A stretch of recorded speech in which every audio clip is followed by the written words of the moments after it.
Okay, how to tie a tie.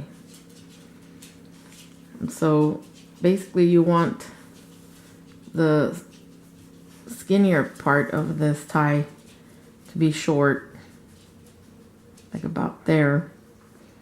You want to get the fatter side. You want to bring it around the skinny side twice, and then you want to put it in under and through the back and over.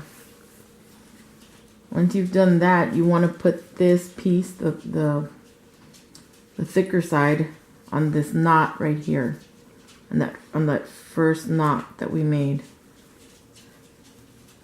You want to put the fat piece through that.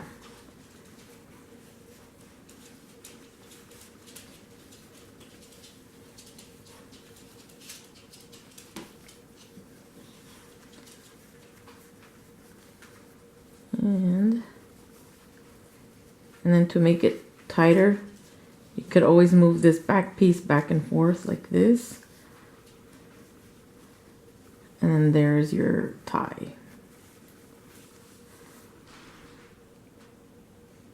And you always want the bottom of the tie